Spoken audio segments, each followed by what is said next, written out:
आज बात करते हैं लद्दाख बॉर्डर पर चीन की नई चाल की। एलएसी पर चीन अपनी हरकतों से बाज नहीं आ रहा। एक तरफ जिनपिंग सरकार भारत के साथ रिश्ते सुधारने में लगी है, दूसरी तरफ ड्रैगन लद्दाख से नई साजिशें रच रहा है। खबर है कि लद्दाख में एलएसी के पास चीन ने 2 नई काउंटी बनाई है। केंद्र सरकार ने संसद में बताया कि चीन ने भारतीय सीमा पर 2 काउंटी बनाई हैं। भारत सरकार ने राजनयिक तरीकों से इसका कड़ा विरोध किया है। विदेश राज्य मंत्री कीर्तिवर्धन सिंह ने लोकसभा में जवाब में कहा कि भारत सरकार ने इस क्षेत्र में चीन के अवैध कब्जे को स्वीकार नहीं किया है। चीन की ओर से काउंटी बनाए जाने से न तो इस क्षेत्र पर भारत की संप्रभुता के संबंध में कोई पुराना रुख बदलेगा, ना ही आगे इसमें कुछ बदलाव आएगा। तो कुल मिलाकर के कारोबारी रिश्तों को सुधारने में जुटा है। पिछले दिनों बयान भी आया था, लेकिन चीन पर भरोसा, जाहिर सी बात है, जिस तरीके की हरकत आई है नहीं किया जा सकता। ये पहली बार नहीं है चीन ने इस तरीके से जो ये काम किया है एलएसी पर, उसकी हरकतें लगातार सामने आती रही हैं। तो क्या सिर्फ राजनयिक विरोध करना ठीक है? क्योंकि चीन उसके बावजूद भी ये सब कुछ करता रहता है। क्या चीन पर भरोसा करना भारत की गलती है? क्यों चीन एक बार फिर लद्दाख में साजिश रच रहा है? क्या भारत और चीन के रिश्ते फिर से पटरी से उतरेंगे? तमाम हम बहस करेंगे। हमारे साथ तमाम मेहमान मौजूद हैं। हमारे साथ कुल मिलाकर के इस वक्त हुनचुक तोपदान हैं,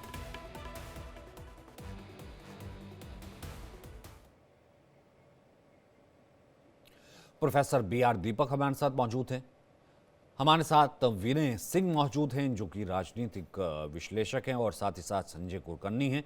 के सिन्हा भी इस वक्त हमारे साथ मौजूद हैं। फुनसुक सर, मैं आपसे सबसे पहले शुरू करना चाहता हूं। मैं उस वक्त से इस चीज का जिक्र कर रहा हूं सर। आप हमारे डिबेट्स में लगातार आते रहे हैं। जिस वक्त गलवान हुआ था उसके बाद चीजें सुधरी, उसके बाद जो है तमाम टॉक्स हुई, लेकिन संसद में भी मुद्दा उठा, इंटरनल उठा, और अब ये 2 नई, जैसे खुद गृह राज्य मंत्री स्वीकार कर रहे हैं कि 2 नई काउंटी चीन का बनाना। क्या ये माना जाए कि चीन जो है, जो उसकी पॉलिसी है, उससे बात नहीं आएगा? और क्या मैं सीधे तौर पर अगर बोलूं तो क्या इसे, जिसे कहते हैं एक्सपेंशन, कब्जा मानूं? कब्जा तो वो पिछले 60 साल से किए हुए हैं। बात ये चल रहा है कि वो किस तरह कंसोलिडेट कर रहे हैं। अब पहले तो उसने सड़क बनाया था 1954-55 में। उसके बाद अपना मिलिट्री लगाया। अभी वो एडमिनिस्ट्रेटिव चेंजेस ला रहे हैं, बाउंड्रीज बना रहे हैं, काउंटीज बना दिए हैं। इसका मतलब क्या है? इसका मतलब है कि वो धीरे धीरे इस एरिया को कॉलोनाइज करना चाहता है विद इकोनॉमिक एक्टिविटीज। तो ये जो 2 काउंटीज है, ये खोतान प्रोविंस से अलग करके इन्होंने 2 काउंटीज बनाया है। और ये दोनों काउंटीज जो है 38,000 स्क्वायर किलोमीटर जो हमारा एरिया है उसी को कवर करता है। अब ये बात है कि ये क्यों कर रहे हैं। मुझे ये लगता है कि इन्होंने पिछले 30-40 साल के अंदर बहुत सारे एक्सप्लोरेशंस किए हैं जियोलॉजिकल, जिससे इनको ये जो रियर अर्थ मटेरियल्स जो है मिनरल्स मिला है, लिथुएनियम और मैनी मैनी मैनी थिंग्स, तो including minerals which goes into making of the nuclear weapon. तो ये उसको एक्सप्लॉइट करने के लिए उन्होंने अपना इंफ्रास्ट्रक्चर का बढ़ाया है। अब हम लोग को कह रहे हैं कि क्यों बना रहे हैं, क्योंकि वो उसके कंट्रोल में है। तो या इंडिया रिलेटेड टारगेट हो नहीं हो, वो तो हम कह नहीं सकते हैं, लेकिन वो अपनी एक स्ट्रेटेजी के मुताबिक उस एरिया को ग्रिप में लेना चाहता है और आगे बढ़ना चाहता है। ये भी हो सकता है कि हमने पिछले 6 महीने के अंदर 6 डिस्ट्रिक्ट्स बनाए लद्दाख में। पहले हमारे यहाँ पर 2 डिस्ट्रिक्ट्स थे, लेह डिस्ट्रिक्ट और हम्म। कारगिल डिस्ट्रिक्ट। अभी गवर्नमेंट ने 6 डिस्ट्रिक्ट बना दिया। जो अक्साई चीन एरिया के साइड में है, Changthang district and Nubra district, ये भी हमने बनाया था। हो सकता है वो Chinese are responding to this. वैसे भी वो यूनियन टेरिटरी बनाने के बाद वो खुश नहीं है। वो कहते हैं कि ये आप चेंजेस ला रहे हैं लद्दाख के अंदर। पहले जम्मू कश्मीर का हिस्सा था आपने, तो कुछ तो हम लोगों ने जो स्ट्रेटेजी बनाया है उससे वो नाराज है। तो इस पे वो रिएक्ट कर रहे हैं। और ये दो काउंटीज जो बनाया है वो बेसिकली ये एडमिनिस्ट्रेटिव, जैसे अरुणाचल प्रदेश में वो नाम बदलते रहते हैं। मेरा अपना मानना है कि इस क्षेत्र में भी 5-6 नाम बदल दिया है, उन्होंने पेपर में नहीं डाला है अभी। कुछ एरिया पे उसने अपना नाम चेंज कर दिया है। तो वो हानाइजेशन कर रहे हैं, सिलिफिकेशन कर रहे हैं, सर, अगर कब्जा भी आम भाषा में जाना जाए तो काउंटी होता क्या है? जैसे दो काउंटी बनाए। काउंटी तहसील जैसा होता है। हमारे तहसील होता है, डिस्ट्रिक्ट होता है, डिस्ट्रिक्ट के नीचे तहसील होता है। इसी तरह वहाँ भी प्रीफेक्चर होता है। शिंगजांग प्रोविंस है, उसके अंदर खोतान प्रीफेक्चर है। खोतान के अंदर ये काउंटीज बना दिया अब इन्होंने। छोटे छोटे यूनिट्स हैं एडमिनिस्ट्रेटिव। इसका मतलब जो खोतान में जो बैठते हैं अब जो के अक्साई चीन में अपना हेडक्वार्टर बना के बैठेंगे। उसमें जैसे हमारे यहाँ डिप्टी कमिश्नर होते हैं, मजिस्ट्रेट होते हैं, उनके अपने कुछ पॉलिटिकल ऑफिसर, कोई कमिश्नर, कम्युनिस्ट पार्टी के लोग वहाँ पे डिप्लॉय होंगे। और उनकी एक्टिविटीज यही होगा कि इकोनॉमिक एक्टिविटी, बेसिकली वो अक्साई चीन को वर्ल्ड के जो सप्लाई चेन के साथ लिंक करना चाहते हैं। अपने यहाँ तो अभी सड़क ही नहीं बनाया है, वहाँ तो वो पीएलए भी अपने लोकल इकोनॉमी से चलाते हैं। हमारा रक्षा जो है आपके पॉकेट और मेरे पॉकेट से हमारे रक्षा को पैसा जाता है। वो चाइनीज क्या करते हैं कि वो अपने लोकली इकोनॉमी को स्ट्रेंथन करके वर्ल्ड के सप्लाई चेन के साथ मिला के पीएलए को मेंटेन करते हैं। तो confrontation with China is an economic activities. तो ये सोचने वाली बात है, वो लोग आगे का सोचते हैं। तो यही है मेन मुद्दा। आस्ते आस्ते ये कॉलोनाइज करेगा, फिर उसको डिसलॉज करना बड़ा मुश्किल होगा। लेकिन सिन्हा सर, मैं आपसे जानना चाहता हूं कि मतलब कुछ भी हो, चलो ठीक है, वो कब्जा जैसे बहुत अच्छे से सर ने समझाया, लेकिन फिर मिलिटरली वो तो फिर वो जो ज़मीन होती है वो तो उसकी हो जाती है ना। फिर जैसे हमने गलवान में देखा, वो कैसे वो जो है वो फुटेज भी देखी, कैसे जो है हैंड यूज़ करके या तमाम यूज़ करके वो कैसे घुसने की कोशिश करते हैं। तो उसमें फिर हम मिलिटरली क्यों कुछ नहीं कर सकते? देखिए, मिलिट्रली तो आप बहुत कुछ कर सकते हैं, मगर मिलिट्रली करने के लिए आप जो खास करके चाइना के परिप्रेक्ष्य में आप जब देखते हैं तो ये पूरा फॉल्ट लाइन रहा है। यदि हम लेके चलते हैं कि हम 47 में आज़ाद हुए, वो 49 में उनकी जो पीआरसीआई कॉन्सेप्ट और जिस तरह से वो चीज़ें हुई हमारे 2 साल बाद, मगर उससे पहले भी आप देखिएगा तो लगातार हम फॉल्ट लाइन्स में रहे हैं और हम कहीं न कहीं हम लोग उसको स्पेस देते रहे। अभी पूरा यदि आप नॉर्दर्न बॉर्डर्स को ही देखिएगा, 3480 किलोमीटर का जो नॉर्दर्न बॉर्डर्स है, उसमें बहुत सारे डिस्प्यूटेड एंड सेंसिटिव एरियाज हैं। हम लोग बात कर रहे हैं जो हमारी जमीन है 48,000 किलोमीटर अक्साई चीन की बात कर रहे हैं, और हमने ससगांव वैली जो पाकिस्तान ने उनको दे दिया था, और वहीं से काराकोरम पास होता है। जिस इलाके की हम बात कर रहे हैं अक्साई चीन का, वो जो सिंजियांग का इलाका है जिसको हॉटन वो कहते हैं, हम खटान कहते हैं प्रेफेक्चर, और उसमें जो 2 उन्होंने काउंटीज अभी बनाई हैं, हेयान और हेंगया। तो इसमें हेयान का जो इलाका है वो हमारे उस इलाके को आता है जिसमें गलवान भी शामिल है, देपसांग भी शामिल है, हॉट स्प्रिंग भी शामिल है और डैमचौक का इलाका भी शामिल है। तो और देखिए हमारी रीसेटिंग क्या हुआ, आपने बहुत अच्छा बताया कि गलवान में जब हुआ था और उसमें शहादत हुई थी, तो आज भी हम लोग मिलिटरली तो वहां पर भी देखिए हाथों से लड़ाई हुई थी ना, कोई हम, और ये उसकी फितरत है। वो आपको जब उसकी विस्तारवाद को वो करता है, तो यदि आप देखिए अरुणाचल प्रदेश कभी ये डिस्प्यूटेड नहीं था। उसने एक चाइनीज एम्बेसडर 2006 में कह दिया कि 90,000 स्क्वायर किलोमीटर अरुणाचल प्रदेश हमारा है। और जैसा अभी हमारे बता रहे थे जो ये हैं हम राजनयिक हैं, वो बता रहे थे कि वहां पर नाम बदलता है। अब आप बताइए, 2006 तो हमारे जमाने में ही की बात है, मैं सर्विस में था, तो उस समय ये हुआ अरुणाचल प्रदेश डिस्प्यूटेड है, डिस्प्यूटेड, हमारे कोई राजनेता जाते हैं तो उसको, ये तो ईस्टर्न लद्दाख की जब हम बात कर रहे हैं वो तो हमारी जमीन है। हम देखिए, आपके पास पूरे चीज है इन चीजों को करने के लिए, मगर आप यदि इसको केवल डिप्लोमेटिकली हम कहेंगे कि हाँ हमने प्रोटेस्ट कर दिया इसके ऊपर में, आपको बलिदानी तो देनी पड़ेगी। आपकी जमीन है तो बलिदानी, जैसे सुरेश बाबू ने दिया था गलवान के ऊपर में, भले ही उसके ऊपर में वेपन नहीं चलाने की ये हुई। आपने देखा होगा कि 1962 वॉर के बाद किस तरह से जो हमारे नाथुला के ऊपर में कैसे हमारी बलिदानी हुई, और उसके बाद China very long term plan करके गेन करता है। वो नदर्न बॉर्डर में अभी हमारा अक्टूबर में रीसेट हुआ है ना, हम कहते हैं चाइना के साथ हमारा बॉर्डर का जो रीसेटिंग हुई है, और ठीक है हम उसको कहते हैं कि हम लोगों ने कहा कि dispute on border will decide our relations. हमारे इकोनॉमिक कंपल्शंस होंगे जिसके कारण हम चीजों को करते हैं। 2015 में हमारे पीओके के इलाके और गिलगित जो गिलगित बाल्टिस्तान का इलाका है, जो हमारा इलाका, हम उसको क्लेम करते हैं, और उस इलाके से उसने सी पैक ले गया, उधर गोदार की तरफ जा रहा है। भले ही हम उसको नाकारा करने के लिए बहुत सारी चीजें हो रही हैं, मगर आपको उस तरह से चीजें, आप बताएं ना मिलिटरली हम क्या कर सकते हैं। मैं तो बता रहा हूं ना, 18 डिस्प्यूटेड एंड सेंसिटिव एरिया है, हम सब जगह डोमिनेट कर रहे हैं। We should take the forward posture. क्या प्रॉब्लम है? चाइना के पास आज हिम्मत नहीं है, वो एक तरह से देखिए स्ट्रैटेजिक गेम में फंस चुका है।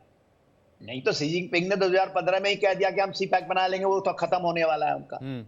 हम अक्साई चिन के ऊपर जो सस्काम वैली है, हमने केवल एक बार ही लिया है ना, सियाचिन को लिया है पाकिस्तान से, जो कि आप यदि देख लें गिलगित बाल्टिस्तान का इलाका जो कहते हैं उस जगह का इलाका है हम लोग, और वो तकरीबन 1000 स्क्वायर किलोमीटर के आसपास का कुछ जगह है जो हमने, तो हम कर सकते हैं और हमें करना। आप बताइए, कैलाश रेंज हमने पकड़ा था, उसके बाद में मानसरोवर तो हमारा है ना, हिस्टोरिकली अपना है। हम क्यों नहीं कह सकते कि मानसरोवर जो कि पाकिस्तान जो चाइना ने पकड़ लिया, उसमें तिब्बत के ऊपर जो तार का इलाका है, तिब्बत ऑटोनमस रीजन, तो हमारा है। हम उसको तो क्लेम कर सकते हैं, शिवा का वो जगह है हमारी। हम लोग वहां जाते हैं पिलग्रिमेज, अभी हम कहते हैं कि हम वहां पर यात्रा करने जाएंगे क्योंकि चाइना की। तो देखिए, ये इन चीजों के लिए आपको एब्सोल्युटली स्टेड फास्ट होकर के उतने ही दमखम से आना पड़ेगा। इसके लिए कोई जरूरी नहीं है, हमारे पास पूरी क्षमताएं हैं जी। कोई ऐसा नहीं कि चाइना स्ट्रिंग ऑफ पर्ल्स बना ले इंडियन ओशन रीजन में। वो तो अपने जालों में फंसा पड़ा है आज। यदि आप स्ट्रैटेजिकली देखिए, चाइना का सारे के सारा जो अमेरिका भी उसके पीछे लग रहा है, जो स्ट्रैटेजिकली आप देखें तो चाइना के लिए बहुत बुरा समय है, चाहे उसका, मगर उसमें भी वो एक्सपैंड तो कर ही रहा है ना। इंडियन ओशन रीजन में देखिए ना किस तरह से वो चीजें कर रहा है। मैं वही बात कर रहा था ना, जाहिर सी बात है कि उसमें वो एक्सपेंड तो कर ही रहा है ना, उसमें अपनी पॉलिसी में तो फिर वो कमी रखता नहीं है।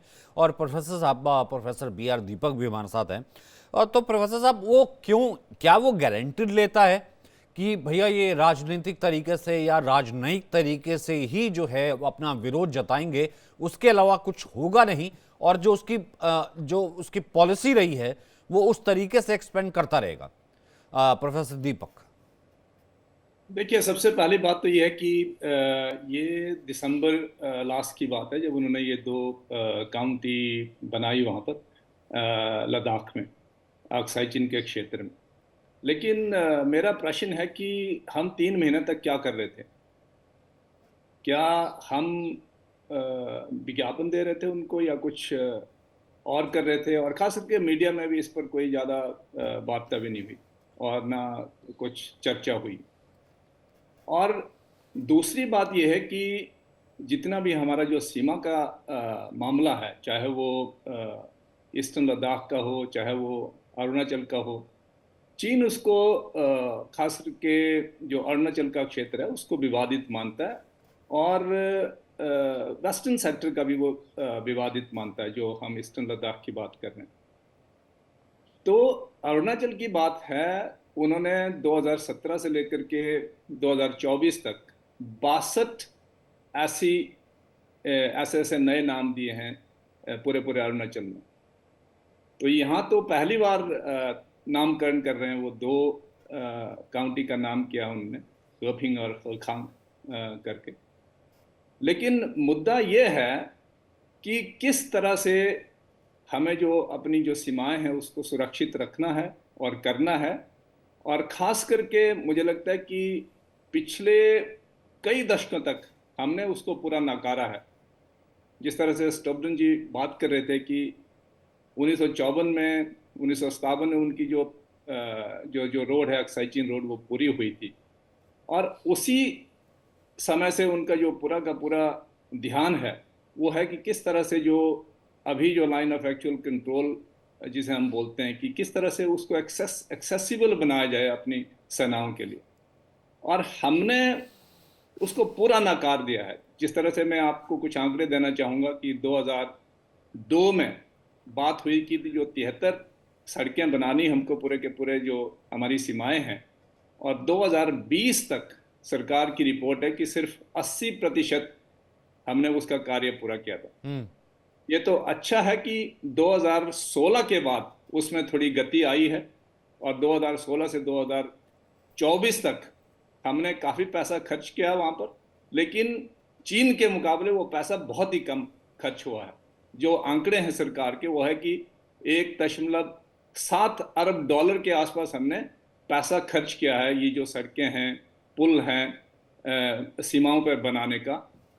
और चीन, क्योंकि मैं चीन पर शोध करता हूँ, उन्होंने जो 13वीं और 14वीं उनकी जो पंचवर्षीय योजना है, सिर्फ तिब्बत में कम से कम पहले पंचवर्षीय योजना में 13वीं में उन्होंने 20 अरब डॉलर खर्च किया वहाँ पर, और 14वीं में उन्होंने 29 अरब डॉलर खर्च किए हैं।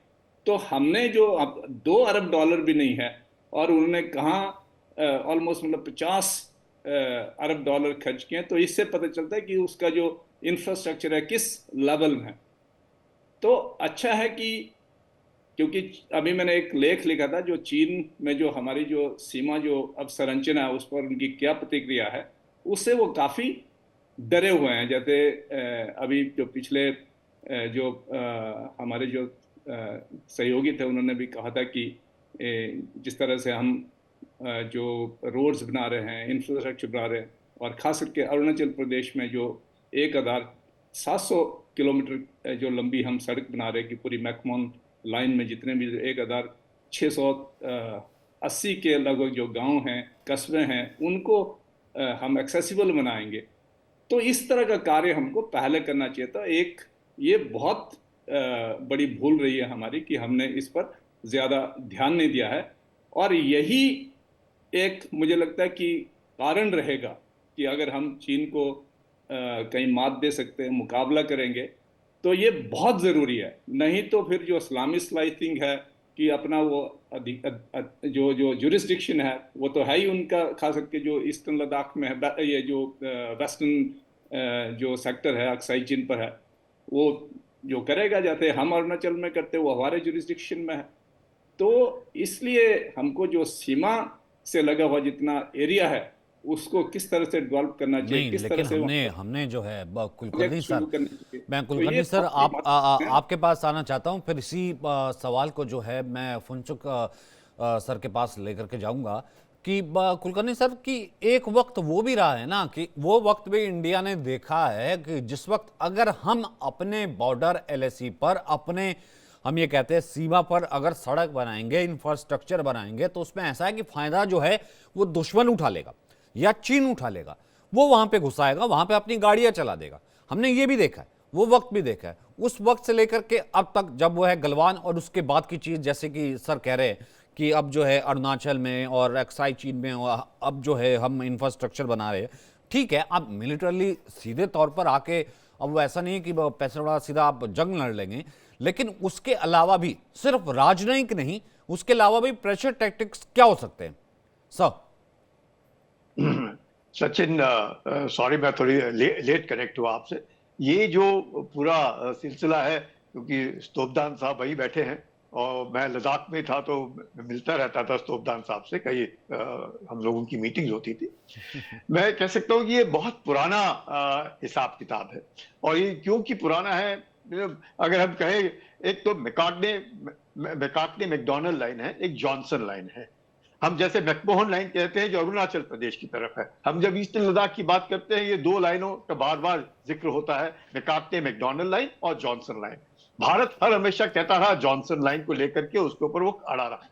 चीन का मानना है मैकार्थे मैकडोनल्ड लाइन, और ये दोनों लाइनें ब्रिटिशर्स के वक्त की हैं। तो एक के इसमें अक्साई चीन जो है वो भारत के भाग में आता है, जब हम कहते हैं जॉनसन लाइन, जिसके साथ भारत कहता है कि जॉनसन लाइन के साथ हमारी बॉर्डर चलती है। अब आप देखिएगा उसके बाद 1947-49 के बाद चीन ने जिस प्रकार से 1959 क्लेम लाइन अपना डाला, और ये जो 38,000 स्क्वायर किलोमीटर का जो अक्साई चीन का जो एरिया है वो उसने अपने आप मैंने कहने की कोशिश की कि ये हमारा एरिया है। अगर आप देखिएगा जॉनसन लाइन और मैकार्थे मैकडोनल्ड लाइन, अब वही वैसे ही हम देखें 62 में जब मैकमोहन लाइन के साथ हुआ वही हिसाब किताब। अभी मैकमोहन लाइन से चलो काफी हद तक नीचे में, तब भी जब थागला रिज है उसके ऊपर अभी भी वो बैठा हुआ है।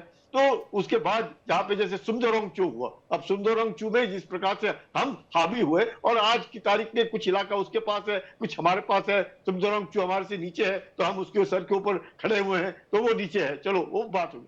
अब सवाल ये है कि क्योंकि हम लोग उस वक्त जब पानीकर साहब वहां के एम्बेसडर है, हमारे एम्बेसडर चीन में रहे, जब उनको न्योता दिया गया या आकर के आप अक्साई चीन का जो रास्ता बना है उसके उद्घाटन में आइए, तब इन लोगों को पता चला हम लोगों को कि ये क्या कर रहा है चीन। तो ये चीन जो है विस्तारवाद से लेकर के चलता है। अब सवाल ये है, ये जो दो काउंटीज है, आपने क्या उसको बोलते हैं हान और हेकांग, जो होटन प्रेफेक्चर में है, सिंचांग प्रोविंस में है, और जैसे बता रहे थे दीपक साहब, मैं तो उस रास्ते पे चला हूं, मैंने देखा है अब जो अरबों डॉलर खर्च किए हैं, आप मीलों मील उनकी सड़क के ऊपर कोई गाड़ी नहीं देखेंगे, आप कोई आदमी नहीं देखेंगे किस तरीके से, और बिल्कुल beautiful highway, black top highway बने हुए हैं वहां पे। हम लोगों ने, जैसे आपने बिल्कुल ठीक कहा सचिन, बहुत वक्त लिया पार्लियामेंट के अंदर, अपने उस वक्त के जो अपने डिफेंस मिनिस्टर थे एंटनी साहब, उन्होंने क्या कहा, ये कहा जो आप कह रहे हैं कि भाई अगर हम बनाते तो वो शायद उसका फायदा उठाने की कोशिश करते, इसलिए हमने नहीं बनाया। उस वक्त हो सकता है हम लोगों की हालत ऐसे हो कि हम अपने आप धीरे धीरे करके कर रहे थे। वो एक कम्युनिस्ट नेशन है, हम एक लोकतंत्र देश है, तो दोनों का जो तरीका है काम करने का वो अलग है। तो उसको देखते हुए अगर मैं बुमला के ऊपर खड़ा रहूंगा आज अरुणाचल में, तो बुमला तक उसकी सड़कें आती थी, आज हमारी सड़क बुमला तक जाती है, पहले उनकी सड़क बुमला तक आती थी।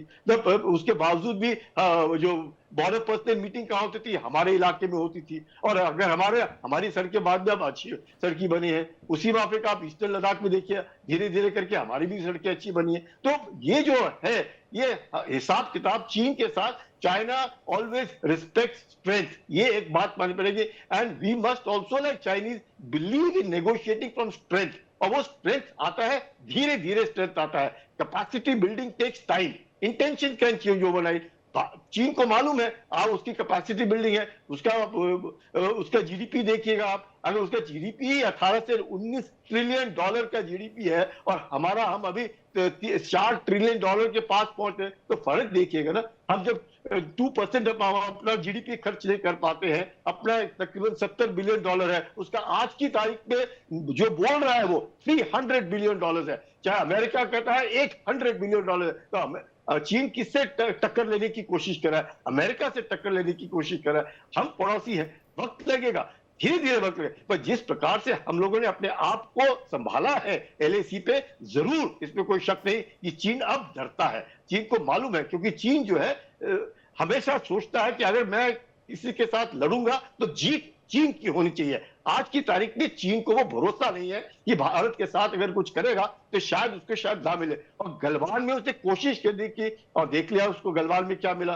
तो ये जो कार्रवाई है धीरे धीरे करके हम लोग भी बना रहे हैं, हमारी सड़कें बन रही हैं, हमारे जवान, हमारी सबसे बड़ी जो बात है पूरे इसमें है हमारे जवान हैं, हमारे जेसीओज, हमारे अफसर जिस हाइट्स पे रहते हैं, जिस प्रकार से रहते हैं, आंख में आंख डाल करके रह सकते हैं, उतने नहीं रहते। उनका जो कंस्ट्रक्शन है, उनका जो नॉर्मल है, उसमें वक्त लगता है। आप ये देखिएगा उनके परिवार में कितने बच्चे हैं, एक। आज की तारीख में वो कहते हैं हमारे 2 या 3 कर सकते हैं, उस वक्त यानी अगर हम उनके 20 जवान मारते तो उनके 20 परिवार बिल्कुल खत्म।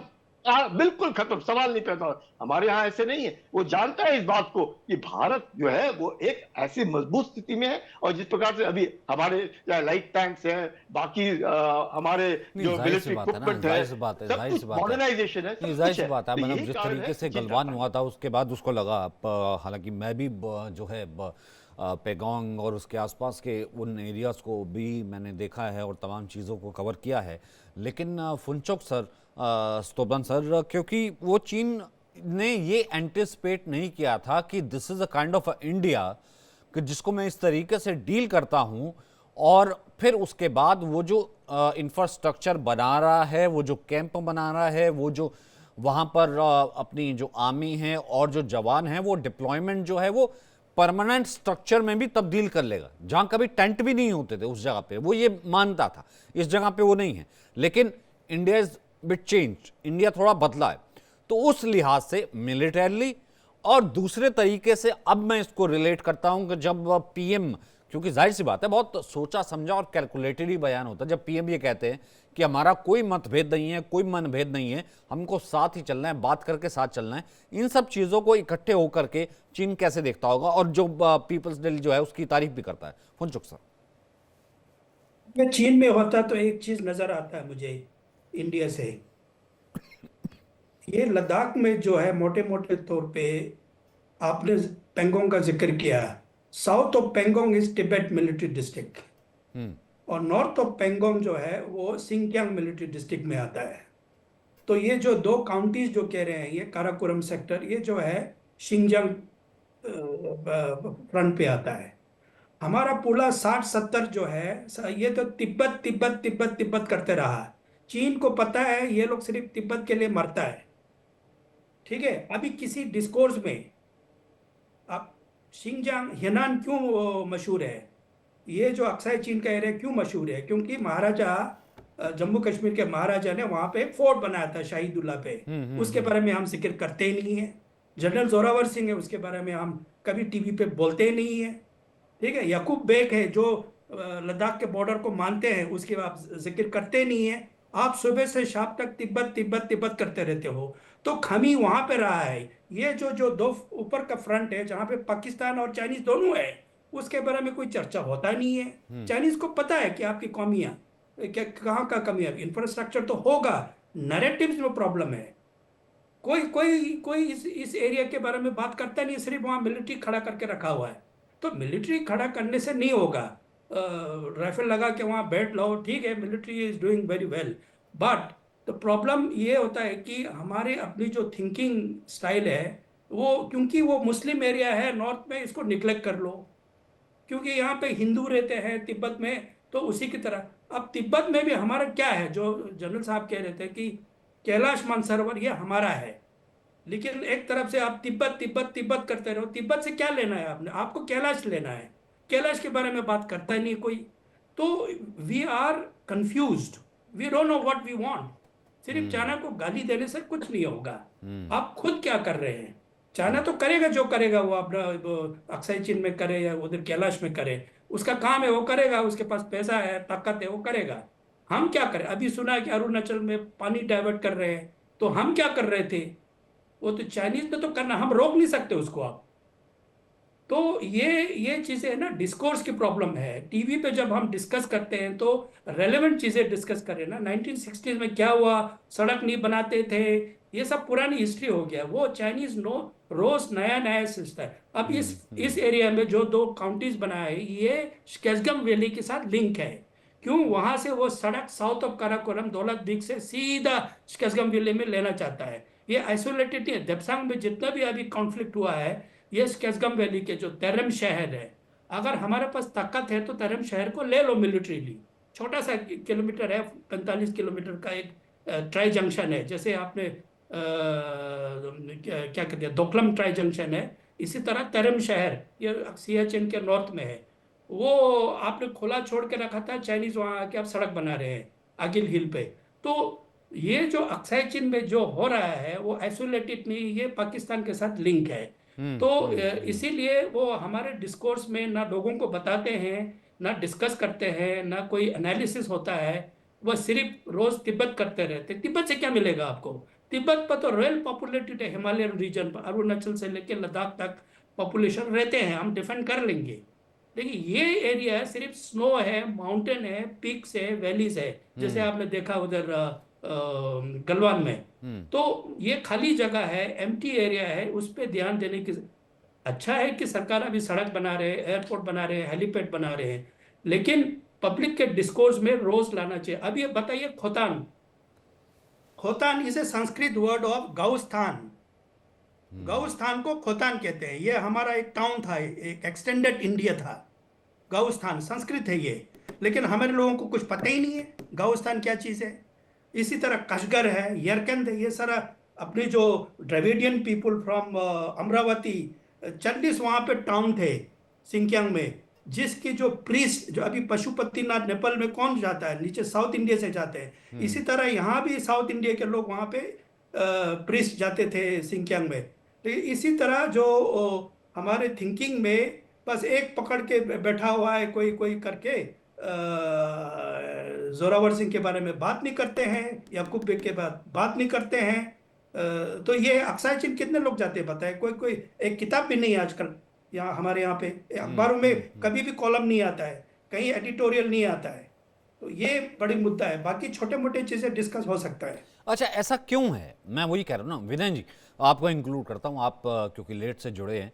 ऐसा क्यों है हम इतने, जिसे क्या कहते हैं, एक तो इग्नोरेंट क्यों है चीन के बारे में, और दूसरा एक जो भी हमने देखा है कि एक ऐसी एक चीज है, वर्ग कहिए या टेम्परामेंट कहिए, वो है, वो हमेशा प्रो चाइनीज ही रहा है, वो हमेशा बात उस तरीके के ही करता रहा है। लेकिन चीन जो क्या कर रहा है वो अभी हम डिस्कस कर ही रहे हैं, दोबारा 2 काउंटी, नया कब्जा, तमाम चीजें।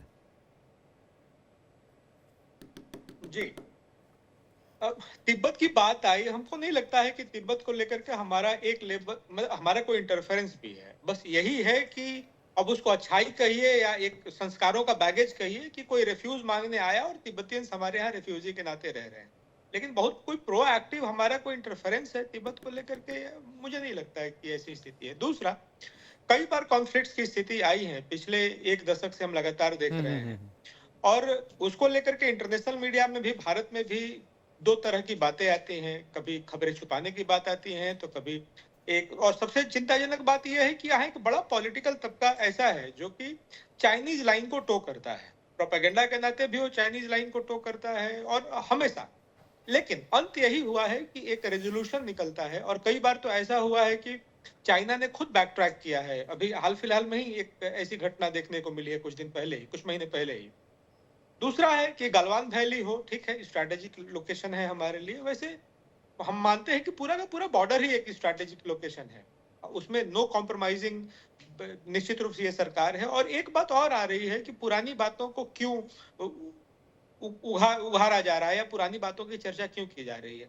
मुझे ये लगता है कि पुरानी बातों की चर्चा करना इसलिए जरूरी है कि जो ब्लंडर्स इतिहास में किए गए हैं इंडिया चाइना रिलेशनशिप को लेकर के, कभी अविश्वास और विश्वास दोनों के द्वंद्व में, तो मुझे लगता है कि उनसे लेसन लेने की जरूरत है, और वही वे आउट है, वही आगे की स्ट्रैटेजी को स्ट्रेटेजाइज करने में हमको मदद भी करेगा। इसलिए पुरानी बातों की चर्चा एकदम से हम छोड़ दें, ऐसा संभव भी नहीं है।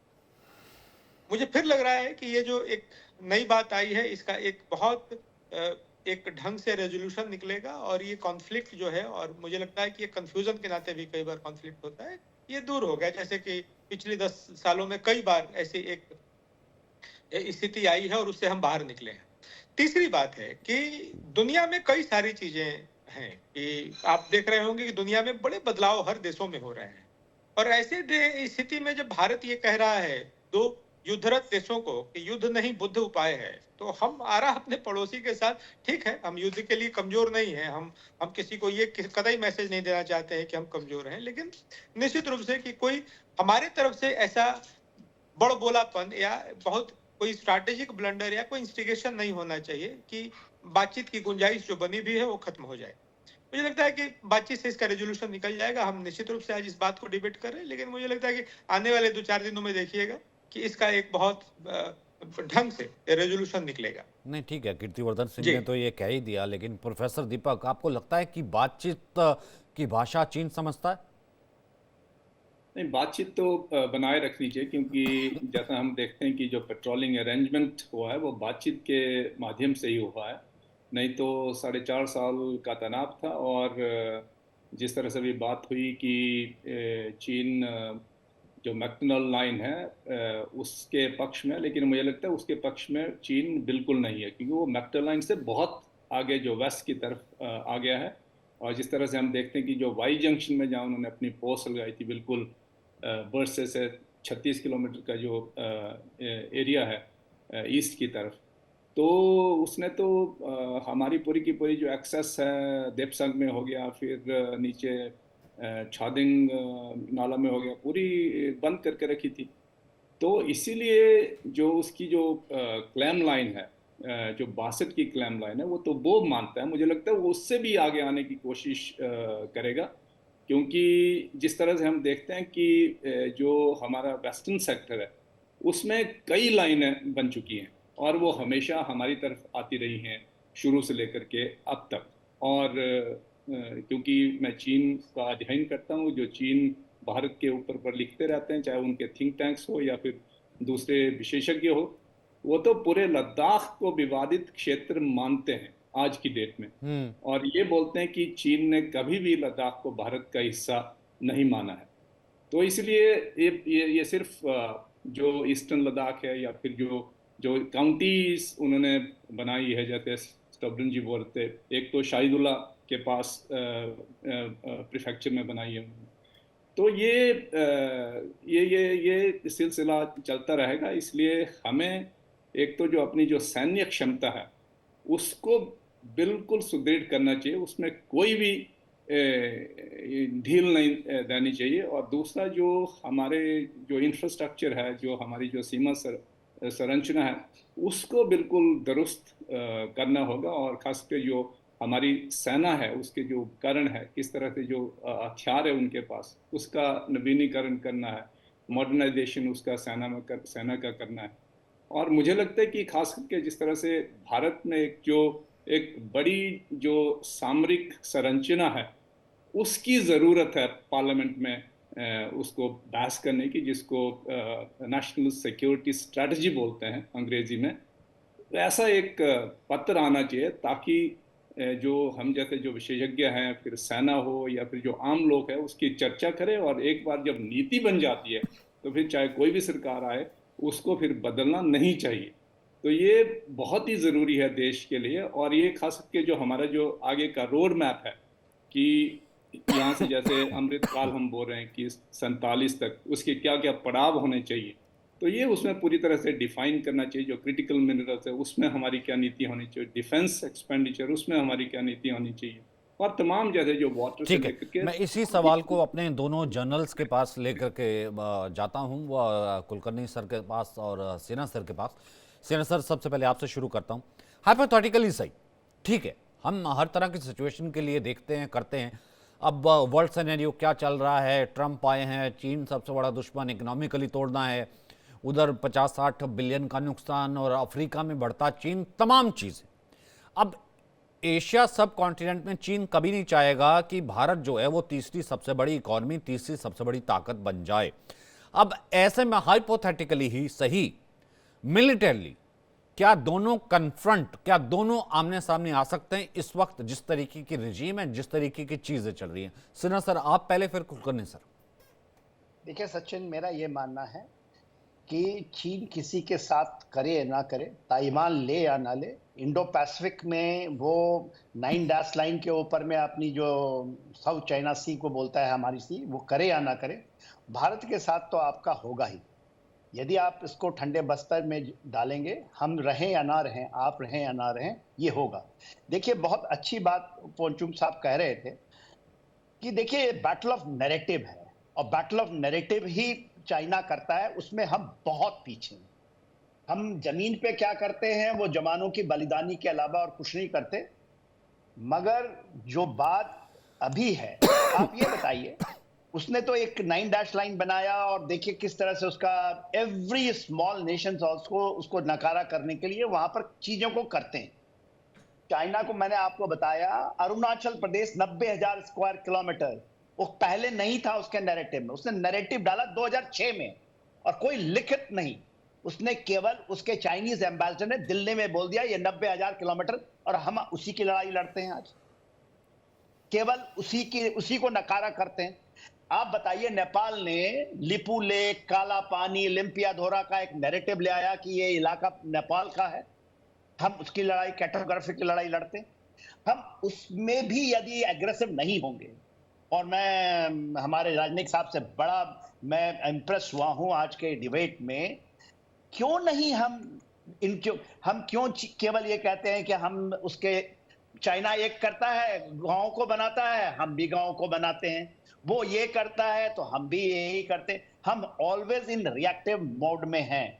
मगर आप जमीन पे मान के चलिए, और हमने बहुत समय यहां लगाया है, देखा है, जमीन पे हम बहुत ज्यादा अपनी बर्जस को रखते हैं, और हम कर सकते हैं। 62 के बाद 67 में जो सेला पास है नाथुला के ऊपर में, उस समय कोई रोड नहीं बना था, मगर जिस तरह से हम लोगों ने एस्टैब्लिश किया था, या आप जब जनरल सुंदर जी साहब थे, सिमड्रोंगचू का इलाका, तो आप उस तरह से एग्रेसिव होंगे तब आपका होगा। ये नहीं कि जाकर के वन चाइना पॉलिसी को हम मानते हैं।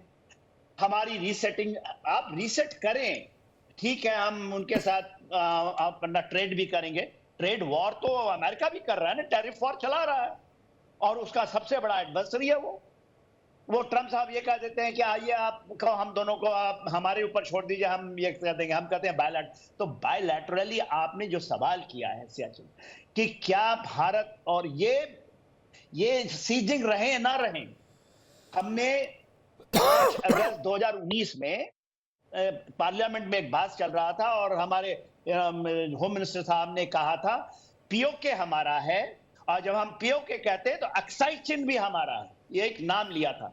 और आपने देखा कि गलवान में उसने किस तरह से अपनी एक्साइज के बाद वो गया नहीं, वो आ गया।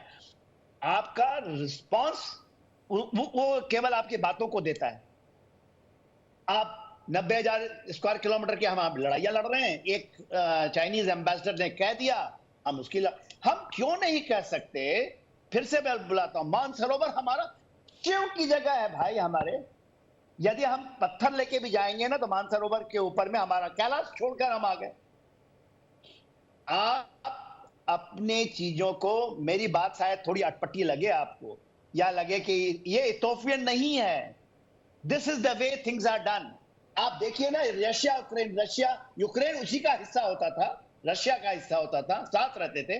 उन्होंने कहा कि रशियन स्पीकिंग लोग हैं, तो देखिए कितने साल, 3 साल से चल रहा है, हम वहां पर डेली टीवी डिबेट होती है कि कौन सा इलाका उसको चला गया, जबकि हमारे लिए बहुत रेलेवेंट नहीं है। Only thing is relevancy is that कि हम उससे क्या लेसन्स लेते हैं। आज आप ये बताइए, ये डिबेट जो हम कर रहे हैं, आपको मैं इसके लिए मुबारकबाद देता हूं, दिन रात चलनी चाहिए, मिनट पे चलनी चाहिए। और दूसरी बात, एक और चीज है ना सिन्हा सर, मुझे एक बात बताइए, कैलाश मानसरोवर, सही बात है, मतलब आप जिस तरीके से है, लोगों का दिल कांपता होगा, ये कहता होगा कि आपने दे दिया, बता दिया ये चीन, मतलब कैलाश मानसरोवर को आपने बता दिया। और दूसरी बात ये कि अब तो फिर भी चलो थोड़ा सा रिकॉग्नाइज करते हैं, लेकिन अल्टीमेटली आप ले सकते हैं कुलकर्णी सर, मैं चाहूंगा इसमें आप ऐड कीजिए कि आप कभी तिब्बत पर बात नहीं करके, आपके पास तो एक जिसे कहते हैं एक अच्छा व्यू है, आपके पास अपने मैटर्स हैं, आप भी तो अपने तरीके से परसेप्शन जो स्तोभन सर कह रहे थे वो क्रिएट कर सकते हैं ना सर। तिब्बत पर आपने कभी बात ही नहीं की। सचिन, ये हम लोग अभी टीवी डिबेट कर रहे हैं, ऐसे नहीं है कि हम लोग बात नहीं करते या हम लोगों को मालूम नहीं है, या हम ही लोग हैं जो सब कुछ जानते हैं। अगर मैं कहूँ, मैं वहां पे चीफ ऑफ स्टाफ रहा हूँ, मुझे मालूम है, मैं खुद जमीन पर जाता हूँ, सिन्हा साहब को भी मालूम है मैं कहा मैं क्या करता हूँ, सोबदार साहब को भी मालूम है, ले में मिला हूँ। तो ऐसे नहीं है कि हम लोग नहीं जानते हैं या हम लोग कर नहीं सकते हैं, वक्त लगता है। मैं जैसे वो ये कार्टोग्राफिक एग्रेशन तब तक होता है, पाकिस्तान ने भी कार्टोग्राफिक एग्रेशन के द्वारा सियाचिन को अपनाने की कोशिश की, हमने ली। धीरे धीरे capacity building takes time, intention can change overnight. ये नहीं है, तिब्बत एक अपना पासपोर्ट था, 1949 तक उनका अपना पासपोर्ट था, उनकी अपनी करेंसी थी। चीन क्यों चुपचाप बैठा रहा? चीन इतने साल 1914 से लेकर के 1949 तक क्यों चुपचाप बैठा रहा, जबकि वहां पे एग्रीमेंट हुआ है ना, एक मैकमोहन लाइन के ऊपर पूरा एग्रीमेंट है, फिर क्यों नहीं उसको वो मानता सिमला एग्रीमेंट को? कारण है क्योंकि वो चुपचाप बैठा रहा, वो जानता था कि सेकेंड वर्ल्ड वॉर के बाद देखेंगे क्या होगा, कैसे होगा, तो वक्त लगता है। ये कहना कि नहीं अभी जाकर के हम करेंगे, ऐसे नहीं है, धीरे धीरे होएगा। क्यों धीरे धीरे होएगा मैं कह रहा हूं, कैपेसिटी बिल्डिंग टेक्स टाइम, रातों रात कोई भी चीज नहीं हो सकती है। आप उनकी इकोनॉमी देखिए, हम लोग अपनी इकोनॉमी देखेंगे, मॉडर्नाइजेशन के लिए वक्त लगता है। क्या सोच थी हमारी पहले, अब क्या सोच है, आज किस तरह का नेतृत्व है, क्या हम कर सकते हैं? जब तक आपके पास क्यों नहीं चीन हमला करता है? अगर हम कहें किसी को भाई अगर चीन के पास सब कुछ क्यों नहीं हमला करता है?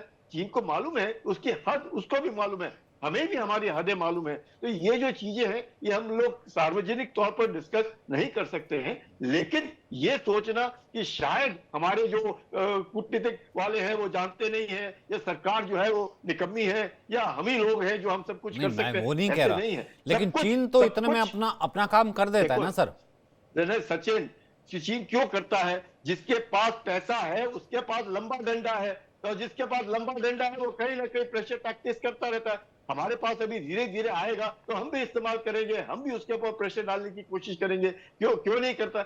हम लोगों ने देखना है कि हम अगर अपने आप को अपने देश के अंदर ही अनबन, अपने देश के अंदर ही लोगों के अलग अलग राय स्वरूप है। अगर मैं शक्सगम घाटी के बारे में बात करूं, और शक्सगम घाटी कहां पर है, सियाचिन के कितने बगल में है, कितना 5400 स्क्वायर किलोमीटर है। जो तेरेम शहर की बात करें, वो तेरेम शहर किधर है, काराकोरम पास किधर है, कितना अंतर है, हमें भी मालूम है वहां से कौन आता है और कौन जाता, हम सब जानते हैं। ऐसी कोई चीज नहीं है सचिन जो हम नहीं जानते हैं, या हम नहीं करते हैं, या हम जमीन पर नहीं जाते हैं, या जमीन पर नहीं देखते हैं, सब जानते हैं। यही कारण है कि आज जो कुछ भी है और जिस प्रकार से हम संभालने की कोशिश कर रहे हैं, हमने करना है, we have to manage, we have to ensure. जब तक आपके पास strength, anybody, you have to deal from a position of strength.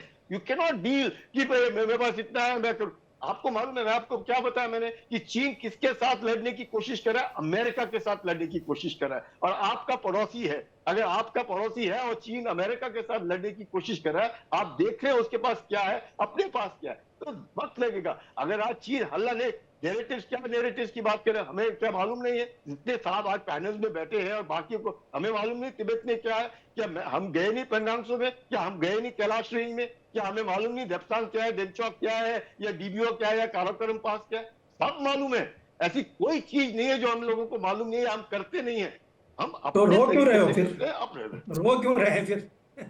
जब पता है कौन रो रहा है, कौन रो रहा है? नहीं, पब्लिक डिस्कोर्स में नहीं है ना आप और मैं जानता हूं। तो सोबदान साहब, आप जहां पर है मैं भी हूं, आपके जितना उम्र है मेरा भी हो गया, हम दोनों चलते हैं ना। मैं आपको लेकर के चलता हूं। मेरा बात पब्लिक डिस्कोर्स की है, आपके ज्ञान के बारे में बात नहीं कर रहा हूं। आपके ज्ञान के बारे में कोई क्वेश्चन नहीं कर रहा है। नो, विद ड्यू रिस्पेक्ट सोबदान साहब, वी आल्सो नो एवरीथिंग। ऐसे नहीं है, do we not know anything about that? हमने नहीं कहा पब्लिक डिस्कोर्स में नहीं है, तो अपना पर्सनली क्यों ले रहे हो? Are you trying to tell me I don't know about Charding Nala? I know exactly. You may be knowing. How does it matter? How does it matter? हम जाते हैं। How does it matter? People don't know. ऐसा आप कैसे? People don't know. I don't agree with you. No, definitely I don't agree with you on this issue. That we don't know anything. We know everything. People don't know. See, when do you do it? You do it with, you don't do talking. You have to do it on ground. And doing it on ground, the nation requires that strength. The capacity building takes time. The DBO road बना है, उसकी बात आपके तो ये 60 years is not a joke. 60 years is not a joke. What is Deepak saying? What is Deepak saying? How long have those roads come up? NH21 है, उनका जो हाईवे आया कब से बना है? There are 3 highways coming up. One coming close. हम तो आप पर्सनली ले रहे हो, हम तो पब्लिक डिस्कोर्स की बात कर रहे हैं, आप आपके बारे में बात ही नहीं कर रहे। Public discourse on an issue like this will only create problems. It will only show you in poor light. Is it that you don't know anything? It is only showing you in poor light. That when we know everything, we know.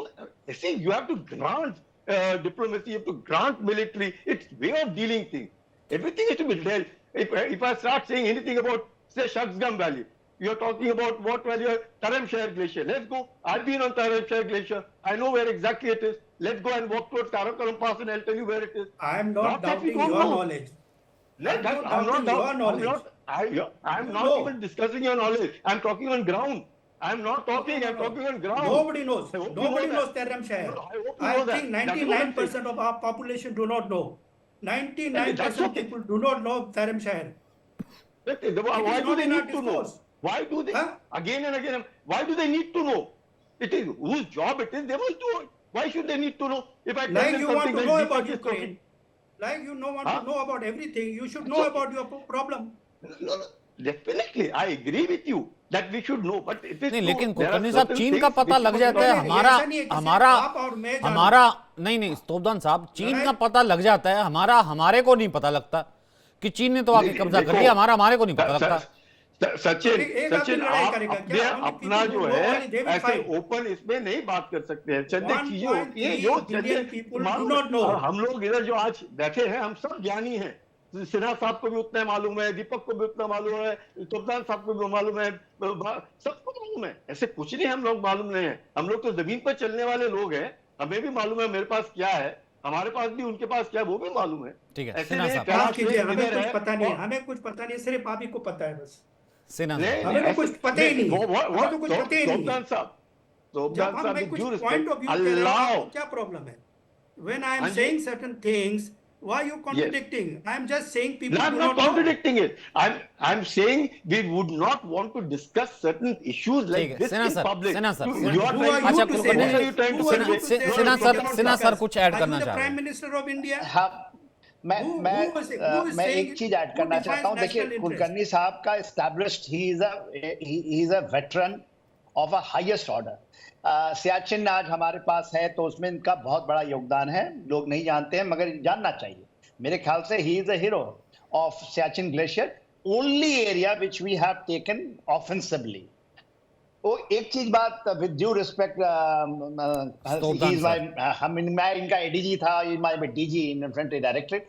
जो फुक्चे साहब कह रहे हैं उनके बात में एक बहुत बड़ा दम दिखाई देता है सर मुझे। जब तक ये जानना, हम सब जानते हैं, सब चीजें जानते हैं, बट बहुत सारी चीजें नहीं जान, ये देश के 140 करोड़ जनता को जाननी चाहिए। This is the battle of narrative. फुक्चे साहब शायद वही चीज, क्योंकि जमीन से जुड़े हुए हैं। देखिए आप किसी भी इलाके को केवल हमें कहेंगे कि फौज हमारा 12-13 लाख की फौज है जो स्टैंडिंग फौज है, उसमें भी मुझे पूरा पता है कि पूरे लोग नहीं जानते इन चीजों को। Until unless the whole, sir, with due respect, आप एकदम सही बता रहे हैं जो आप कह रहे हैं कि capacity building and capability and capacity is a very important requirement, but China and we were together in 1962. We didn't use air power, we didn't go for counter offensive. We can't say कि we were right, and these areas has become, if हम लोगों को accept करने में कोई दिक्कत नहीं है, we don't have to, we have to, because आपके जो सियाचिन आपने पकड़ा है जमीन के ऊपर में, उसकी गाथाएं गानी चाहिए, डेली गानी चाहिए, ये तो मैं मानता हूं। और फुक्चे साहब की एक बात से मैं बहुत सहमत हूं कि वी जस्ट कान ऑन, एक ठीक है रोड बन गया, सब चीजें हो रही हैं, वो उसकी बातें होनी चाहिए daily, but that is not the end game. Game is that you have to, आप लेके चलें सचिन साहब कि देखिए भले ही हम आप ना रहें मगर ये चाइना के साथ होके रहेगा। ही इज नॉट आपको चारों तरफ से यहां नहीं घेर रहा है, इंडियन ओशन रीजन में घेरता है, इंडो पैसिफिक पे घेर रहा है, और वहां पर भी हम ठीक है, बहुत चीजों को शोध करते हैं। क्योंकि लास्ट आप कमेंट बताने 30 लगे हैं, सेकंड में लेना क्योंकि चाहूंगा आप क्योंकि मेरे पास बताते वक्त हैं, इतना ही है। तो बहुत लोगों को इंटरेस्टिंग जो है आज हमारी डिबेट रही। प्रोफेसर दीपक, लास्ट कमेंट। इसीलिए जो मैं बोल रहा था ना, नेशनल सिक्योरिटी स्ट्रैटेजी है वो बहुत ज़रूरी है, जिससे हर तबका भारत का ये जान पाएगा कि हमारी नीतियां क्या है, और सरकार भी चाहे बदलती आती है उसको भी फिर ये ख्याल रहेगा कि नई नई नीति राष्ट्रीय नीति है, इसको बदलना मुश्किल हो जाएगा। और अंतिम कमेंट जहाँ तक जो तिब्बत की बात है, मुझे लगता है वो ज़रूरी है, क्योंकि हमारी जो नीतियां हैं वो द्वंद्वात्मक नीतियां रही हैं। अगर हम 1914 के शिमला के एग्रीमेंट के आधार पर मैकमोहन लाइन को एक लीगल लाइन मानते हैं, तो फिर चीन को तिब्बत की मान्यता देना वो द्वंद्वात्मक है। तो यही हमारी जो प्रॉब्लम है भारत में जो नीति निर्धारण की, उसमें दिक्कत होती है। बस मैं इतना Absolutely. कहूंगा अगर कि वो सरकार को इस चीज पर ध्यान देना 24/7 पैराडाइम शिफ्ट करता है तो हमको भी कहीं ना कहीं अपने उस परसेप्शन की ज़रूरत है, जैसा कि फुनचुक सर ने कहा। बहुत बहुत शुक्रिया आप सभी डेकोरेटेड मेहमानों का हमारे साथ जुड़ने के लिए और इस चर्चा के लिए।